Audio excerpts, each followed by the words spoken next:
entrat descompassat. Torna-m'hi.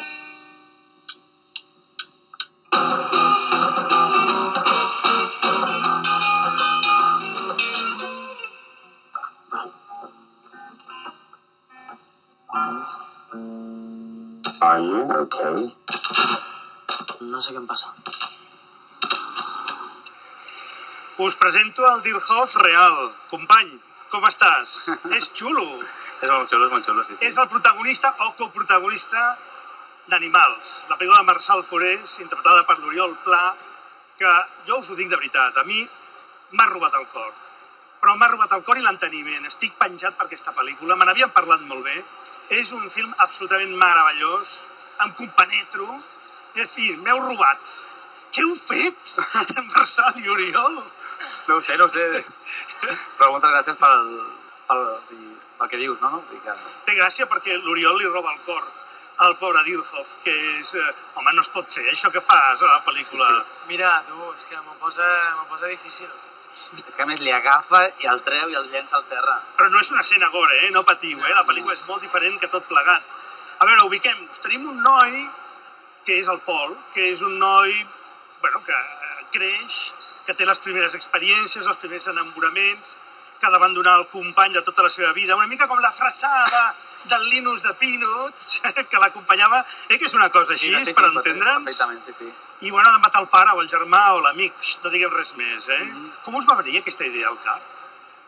Aquesta idea ve d'una pila d'idees, però en veritat la pel·lícula està escrita en base a un curtmetratge que vaig... Yeah. No, un curtmetratge que es diu Animals. És un projecte petit d'escola que vaig fer quan estudiava a Londres fa uns anys, que vaig ensenyar al productor executiu d'Escàndalo Films i arrel d'aquí va arrencar la pel·lícula.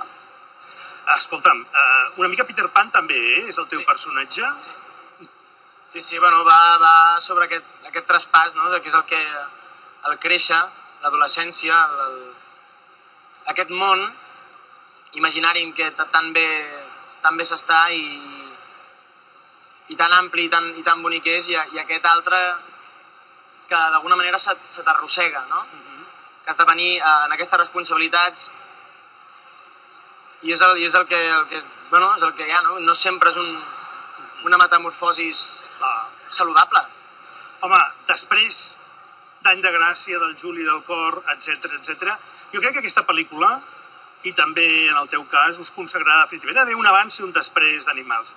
Jo faré una cosa molt lletja, però que la vull fer perquè ens ubiquem una miqueta, que és parlar d'una pel·lícula que es deia Donnie Darko, de Richard Kelly, i alhora us la barrejaré una miqueta amb el Déjame entrar del Thomas Alfredson. I si ens situem en una atmosfera una mica similar a aquesta, hi ha molt de rock, que deu haver costat una pasta, a més per drets. Hi ha molts grups d'amics, no tens idea. Hi ha molts grups que són amics meus i llavors hem aconseguit tallar un negoci. Truco, així no els havia de passar com el Puzzle Love, que van haver de pagar una pasta inconmensurable per fer-la, no? Doncs ens ubicarem en una pel·lícula que parla en present, que parla amb el cor i que es relaciona també amb la intimitat, els mons foscos, fins i tot amb el semen, la sang i una sèrie de coses més que apareixen en la pel·lícula. És una pel·lícula molt més adulta del que la gent es pot imaginar quan veieu aquest nen, aquest nano, i a més si li diem que camina més encara, no? Sí, és fosca, té un toc fosc la pel·lícula. També el fet que explori les pors del personatge fa que tot plegat sigui menys naïf del que pot semblar quan hi ha una pel·lícula amb un cartell que veus un oso de peluche, no?, de Saki. Sí, és una barreja de totes les pors que pots tenir l'adolescència, com pot ser aquesta por a la mort. Jo me'n recordo que, hòstia, me'n recordo que carai, aquesta cosa a la mort de, hòstia, quan em moriré, o coses així, no? I això, les pulsions sexuals, la sang, exacte, tota aquesta... una barreja i... És un punt i a part, i a més rodat amb una delicadesa extraordinària.